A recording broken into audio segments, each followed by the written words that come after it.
Barks Alpha here, reporting for Newshound from the London Eye with your 24-hour crypto news roundup. On today's bulletin, teens arrested for violent crypto heist.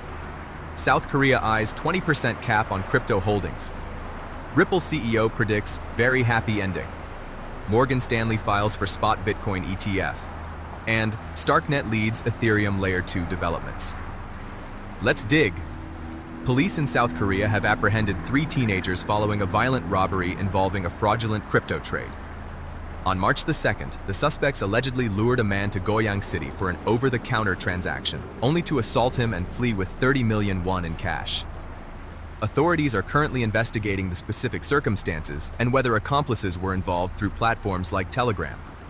While one youth has been formally arrested, 2 accomplices remain under investigation as detectives trace their digital footprint to determine if the group is linked to other predatory schemes. The police urge all investors to avoid meeting strangers for high-value trades and to use verified channels to prevent physical violence.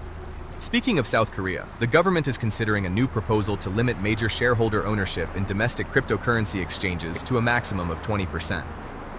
According to the Coin Republic, this aims to diversify governance and reduce the concentrated influence of individual controlling investors.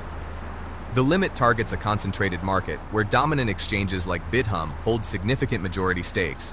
Other platforms, such as Coin1 and Corbit, also feature ownership structures that exceed the proposed 20% threshold. On the flip side, analysts have expressed concern that such caps could deter investment and raise barriers for new businesses. In other news, the CEO of Ripple, Brad Garlinghouse, recently projected a highly positive outlook for the future of the XRP ecosystem over the next 5 years. In a video shared on X, Garlinghouse explained that the industry's progress is defined by the gradual activation of hundreds and thousands of switches, representing institutional adoption and technological integration.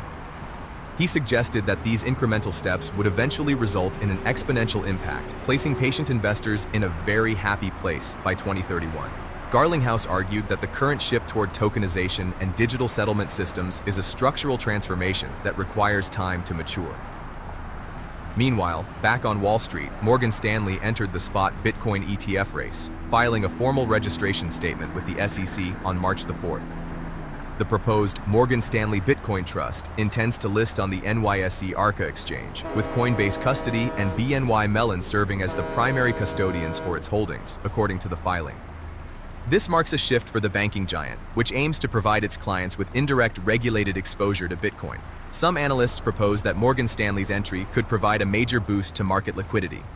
Last but not least, according to recent data from market analytics platform Santiment, Starknet has secured the top position for developer activity among Ethereum Layer 2 networks over the past 30 days.